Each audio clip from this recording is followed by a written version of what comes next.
hanya butuh keberanian untuk mengubah cara pandang. Kalau kita perhatikan, kelima sumber ini bukan datang dari kerja lebih keras sampai habis tenaga, tapi dari pola pikir yang lebih terbuka.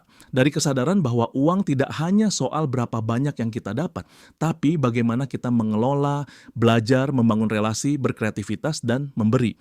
Dan yang menarik, kelimanya bisa dimulai tanpa modal besar. Hanya butuh keberanian untuk mengubah cara pandang. Karena begitu mindset kita berubah, cara kita melihat peluang juga berubah. Agar lebih jelas, mari kita lihat bagaimana 5 sumber uang baru dari pola pikir yang tepat ini bekerja dalam kehidupan nyata. Saya ingin bercerita tentang 3 orang yang berbeda latar belakang, tapi punya pola pikir yang membuat hidup mereka berubah. Kisah 1, Rina, sang karyawan yang belajar mengelola. Rina adalah seorang karyawan administrasi dengan gaji pas-pasan. Setiap bulan hampir semua uangnya habis untuk kebutuhan. Ia sering mengeluh, gaji saya terlalu kecil, mana mungkin bisa nabung. Namun suatu hari, Rina ikut workshop sederhana tentang pencatatan keuangan. Dari situ ia sadar banyak uangnya bocor ke hal-hal yang sebenarnya tidak penting. Ongkir makanan online, belanja impulsif di marketplace, dan langganan aplikasi yang tidak pernah dipakai. Dengan pola pikir baru bahwa uang bisa ditemukan dari cara mengelola, Rina mulai disiplin mencatat. Dalam 3 bulan, ia kaget menemukan sisa uang hampir 2 juta rupiah yang selama ini lenyap tanpa jejak. Dari sana, ia bisa mulai menabung.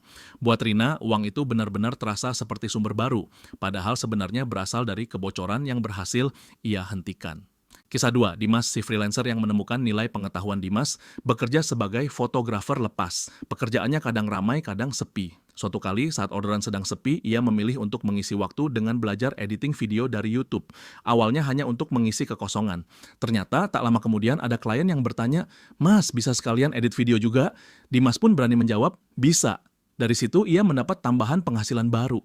Bahkan lama-kelamaan jasa editing videonya malah lebih laris dibanding jasa fotografi. Mindset yang berubah dari sekadar menunggu klien datang menjadi aktif belajar hal baru, membuat Dimas menemukan sumber uang yang sebelumnya tidak pernah ia bayangkan. Kisah 3, Sari, ibu rumah tangga dengan kreativitasnya. Sari adalah ibu rumah tangga biasa. Suaminya bekerja, sementara ia sibuk mengurus anak-anak di rumah. Namun Sari punya satu hobi, membuat kue. Selama ini, kue itu hanya dinikmati keluarga dan teman dekat. Suatu hari ada tetangga yang menyarankan, kenapa nggak coba dijual online? Awalnya Sari ragu, tapi kemudian ia mulai posting di media sosial. Tidak disangka pesanan datang bertubi-tubi, terutama menjelang hari raya. Dengan pola pikir kreatif, melihat hobi sebagai peluang, Sari berhasil menambah penghasilan keluarga. Bahkan kini ia punya brand kecil sendiri.